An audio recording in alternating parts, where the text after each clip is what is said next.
I'm Jessica. And we're the Chocolate Dots. Don't mean to disrespect, but all of you rule my world. We are rising second years in medical school. We're gonna keep reminding you guys of that until Yeah, because we have new people joining the family each day, so we need to reintroduce ourselves. Yep, there it is. So so how you guys doing? How are you feeling? Have you looked in the mirror today and told yourself that you are beautiful, that you are worthy, that you can do this? If not, stop this video, go ahead and go to the mirror and do that, and then come back and we can get started. Yes, so in this video, we're giving you guys some tips on how to save money when applying to medical school, and we're kind of going to give you guys some tips on helping you with where to apply to med school, where you should apply, and stuff like that. So, let's just... we're just going to jump right in. It's going to be like a conversation. So, and this is our last video of the application. Of the MCAT application series. So you guys have been showing us so much love. So much love. So if you have any questions, we probably answered it in our series in one of the videos. So just leave a comment, leave a DM and stuff, and we got y'all. Alright, so first we're going to talk about how to decide what med school to apply to. So first, I would say the location. So figuring out if you want to be out of state or if you want to be in state. For Texas applicants and residents, I feel like it can be a little different because we have a whole application, separate application for our medical schools. And so you can decide if you just want to do that application or if you want to go ahead and do both. So for Texas residents, we're lucky because our med school tuition is like one of the lowest, so that's really the reason why most people tend to stay in Texas. But I mean, if you want to get like that out-of-state experience, you can always do that. But first figure out where you want to be. Like, do you want to stay in state or do you want to go and have that out-of-state experience? Also consider your family. Some people have like wives and husbands and stuff and kids. So if you know that you need to stay in town, like that also speaks to your location. Also consider where your family's at. That's what played a huge factor for me in my decision. I didn't want to leave, so I just stayed in Texas. Yeah, same. I'm really close with my family, so I was like, Jessica, are you really gonna be flying back for holidays? And like, if something happens, like I have to catch a flight to get back, I won't be able to drive. So that was like one of my biggest things. On top of the fact that I want to stay in Texas, I felt like the out-of-state fee, like if I was to move to, let's say, Georgia or whatever to go to school, I would have to pay that out-of-state tuition. And it's like, is it worth it for me to leave Texas, leave my family, leave what's comfortable for me to go explore? For some people, that's cool. But it wasn't for me. It wasn't. It's not worth it. Because honestly, like, I really wanted to go to Howard in the very beginning, and I was like, Howard, I want that HBCU experience, like, and then I looked at the tuition. And then I looked at the tuition, and I was like, do you really want that? How much do you want that experience? Because, also, people are deciding between like MD and DO, so that may be a factor into where you apply. We're gonna I think we're gonna have a video about more of that because we honestly don't know that much about the difference, but we're gonna do our research and then come back with you guys with a video just in case you're trying to decide whether you want an MD program or a DO program. So be looking for a video on that. So for saving money and applying to medical school, what did you do? Because she was like, where can I take my coin? Your girl is broke. So she was trying to look for money in every place that she could find. So I don't know how I found out about it. Some probably through like word of mouth or somebody told me, but I found out about the fee assistance program that AAMC has. And so you apply, you send in your income tax information and your parents. I don't think you have to send your parents, but you can. But it's all on the website. But I ended up doing that, and I'm just gonna read from the website so I don't tweet false information because it might have changed. But you apply, and if you get approved, there's a whole bunch of different benefits that you get. So you can get MCAT benefits.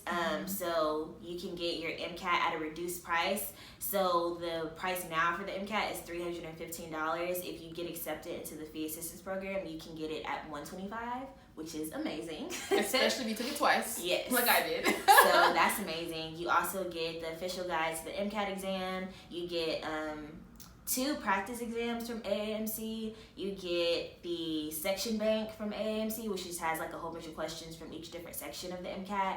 You get the official MCAT critical analysis and reasoning skills question pack. So that would be really good for the car section. What else? And one of the biggest things is that when you apply to medical school through AMCAS, this does not apply to the Texas application. For the Texas application, you do have to pay for it, and I was unable to find any like fee assistant programs for that, so I just have to come out of pocket for that. But you do get up to 16 free medical school applications with AMCAS. 16. That's a lot. That's more than enough. That's enough. That is literally more than enough. Like, I struggled to fill all of those 16. So yeah, so you get a waiver for those, and that's just like the primary application. So and this is all on the website, so we're gonna link it down below so you can read everything that they offer. For sure. But also there's secondary applications. So once you submit that first application, there's more. Yeah. For most schools, there's more, and you have to pay for those secondary applications.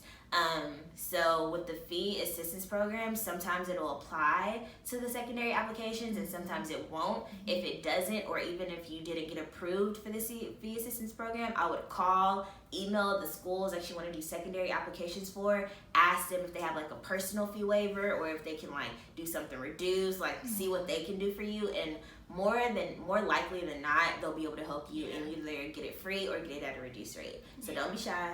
Talk to people, email. You a broke college student, so like really use your resources. Email them. Also, if you get an interview out of this, is like later down the road. But if you get an interview for that school, you can also talk to them. And if it's out of state, you can talk to them about getting like money to like cover your costs to like get there, your travel costs and things like that. So really like use your resources, y'all. Another thing, like when you're deciding to apply to med schools, you can look at like their curriculum and like what they offer. If they offer like an MPH program, if you're interested in getting your Master's of Public Health, an MBA program, a PhD program. So if you're already interested in those things, you can also see like what the schools offer. I don't know how much you'll be able to look at the curriculum, but you can like keep an eye out and like look at those things too. So those can help you decide where you want to go.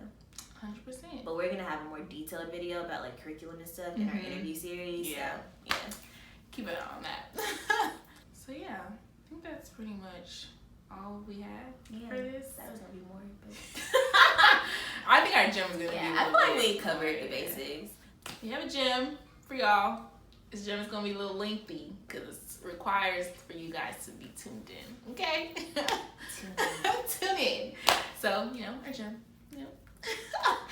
So our gym for this video, so of course we're wrapping up the series about applications and applying, and we know that it's very disheartening when you compare yourself to other people. We told you that in many of the videos about not comparing yourself, but it comes to the point where you're gonna have to just say, okay, I'm good enough for this position. Look in the mirror.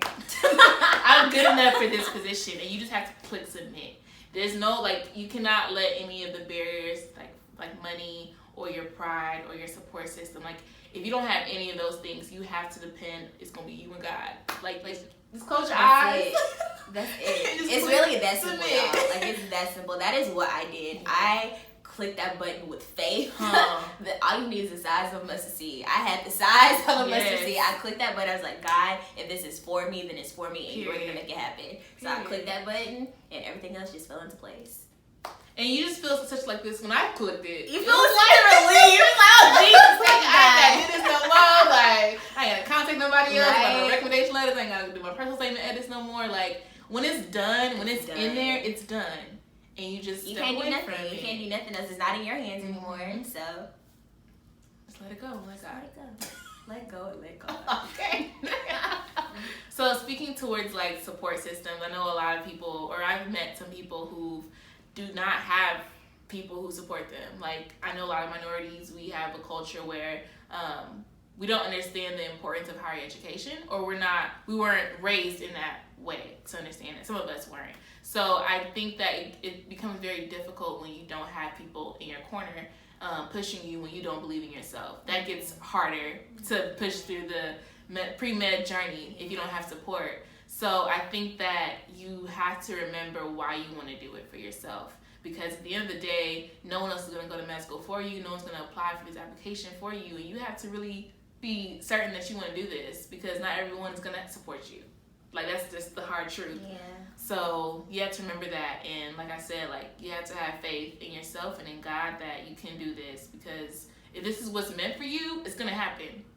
not on your time. It's gonna happen when it's supposed to happen, but you have to remember that. Like, submit and let go, but you also need to be very secure in your decision and your abilities and in the work that you just submitted, to make sure that's the best work. You did your best, you put your all into that. Then when you submit it, then it'll be like, okay, now this is out of my hands and I'm just gonna let God do the rest because I did everything that I could do. So that's when you can really have just that sense of relief and release. So that's true. Don't put 100% in. Put 100%. Don't do 50%. But don't doubt yourself, because we have so many people who are so qualified, and we look at them and we're like, yes, like you can go to medical school, you can go to dental school, like you are so qualified to do this, and your heart is in it, you're passionate about it. But then they just have that self doubt, and it's like I just want to shake them and be like, you can do this, like you know you can do this. Like I don't know how I can get this through you, that you are worthy, that you are qualified, that you can do this, that we need you in this field. Sorry, y'all. But it's like it's frustrating because it's like we need you and you are qualified, but you're not submitting the application. Like all you have to do is submit. Like we sometimes ask ourselves like, why aren't there a lot of minorities in medicine? A lot of us aren't even applying.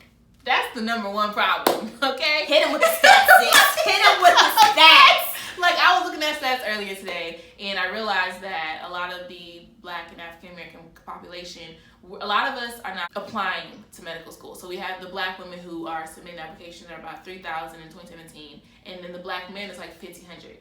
Okay, so like we have those two numbers, and then a third of those people are actually getting into medical school. In comparison to Caucasian people or Asian people, those numbers are significantly higher. We have 11,000 people applying. We have 8,000 people applying.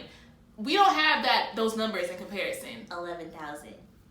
3,000. Like, y'all, that's issue. No, that's a problem. And it's honestly, I feel like it stems from the public school system and like not having support of teachers, for sure. But like, we're here, and that's why we're here to show you guys that you can do this. Like, you're not alone. There's other people who are in your shoes trying to do the same things, and we just want to be that representation for you to show you that you can do it and it's worth it. And like, yes, it's hard, but we're here and we're doing it, and we're living proof that you can do it too. So if you have any questions, feel free to DM us on any social media platforms. If you have any longer questions, email us. We will take our time and read your email and respond back with the strength and the information that we have. And then if we don't know the answer, we'll ask somebody and get that to you. So feel free to ask us anything that we can be doing for y'all to help y'all more, let us know. Like we have like the free giveaways, but anything else that you guys need, like let us know. We can try to figure out ways to like get certain things, but just like we just want to keep that like that open line of communication. So we are having our weekly giveaway, so the rules will be in the info box below per usual. Again, congratulations to all of our past winners. And thank you to all of our all of our donators for donating their books to us. They are used. Some of them are used. Some of them are. Most of them are really good. Some of them are really good. Like we don't really have too many people who highlighted through it, and like the book is just damaged. So we won't give you guys back resources. So yeah, we still have a lot of resources for you guys. So please apply, y'all. This is not don't fake. be shy. Like we see y'all. We see y'all. We got y'all. The ones commenting on everything, you know, liking stuff, reposting, retweeting. We see it. Yeah, we got y'all. So keep submitting, and your chance gets higher and higher for sure. If you submitted once, didn't get it, submit it again. Keep submitting. We see y'all. No, we see y'all. So yeah. So thank you guys for watching. Stay tuned for our next video. It'll be something new. It's not going to be about the application series anymore, but it'll be just as great. So stay tuned for that. We love you guys. Stay beautiful. Peace out. Bye. Bye.